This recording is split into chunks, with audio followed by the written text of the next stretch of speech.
Hey everyone, Pastor George here, and today I was reminded of something that pretty momentous happened 75 years ago within the field of biblical archaeology and biblical studies in general.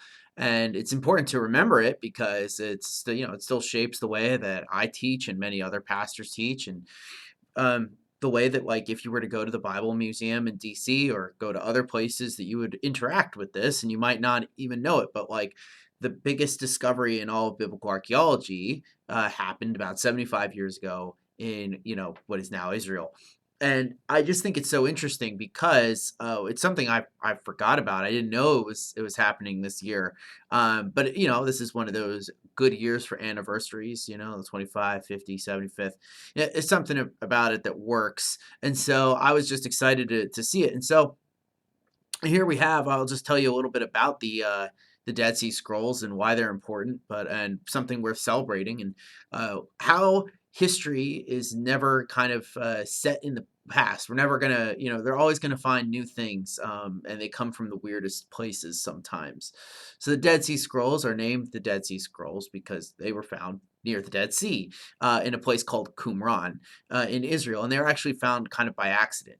Two shepherd boys were kind of playing, and were throwing stones into these caves which dot this mountainside there, and they threw a stone and heard a shattering of pots, and they ran in. They found these scrolls, and they were kind of messing with them a little bit, and they learned pretty quickly, people in that region, and if you're going to heavily touristed spots in general, that you can kind of sell these things to people, right? And you can make some money. And so they did that, and it didn't take long for some of it to actually reach a real scholar who went, well, this is actually a legitimate thing.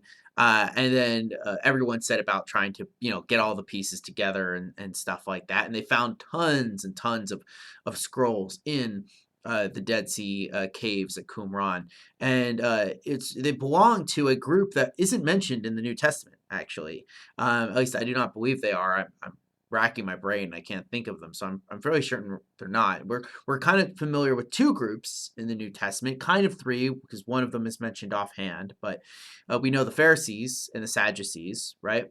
And we know the Zealots, because we've heard about one person, Simon the Zealot, right?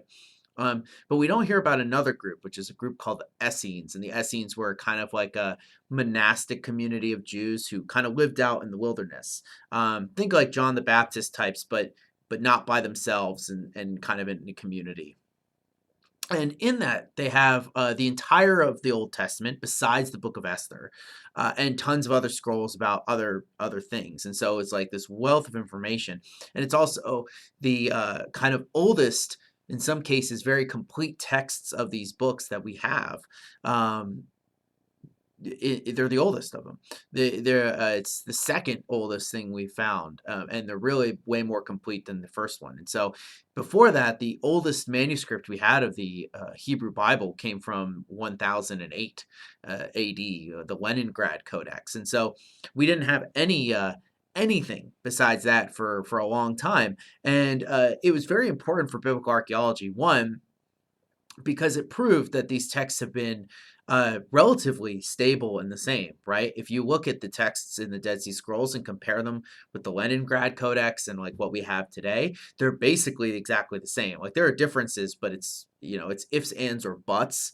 It's like small things that are scribal errors, right? But all the main ideas are exactly and are the same, right? And so it's been basically perfectly preserved over time. And this is something that a lot of archaeologists guessed at already, but it was really cool to have confirmation of that, right? So if people ever say the Bible has been changed and re-edited thousands of times, the Dead Sea Scrolls is one of the easiest ways to prove that incorrect. Is you can just show that no, actually they haven't, right? The biblical texts, especially the Hebrew text, but also the New Testament texts, have been relatively the same for all their history. So that's pretty cool.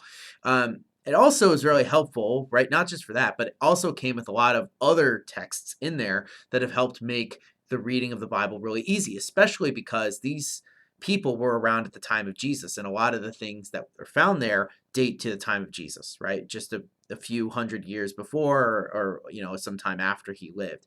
And so it's really good to have them because they have this whole thing in there about how they disagree, like a text that shows their disagreements with the other sects at the time of Jesus. And so we can like learn what the Pharisees thought or what the Sadducees thought about certain things, and like what the Essenes thought in response to that. And it really helps bring out the picture of what was kind of going on at the time religiously, and to see like where Jesus's teachings are very different from other people at the time, in many ways, the same, but in many ways different. And it's really cool to see that. um, and so it's ended up just completely rocking the biblical archaeological world in ways that we haven't really seen outside of a few other instances, but nothing with this much in terms of primary sources. And so, like, I'm a person that loves history and loves archaeology, been on a dig or whatever, and you rarely get anything this cool. This is like the stuff that Indiana Jones is based on, because the chances of you finding something like this are so rare. But it goes to show that it can happen, right, anytime.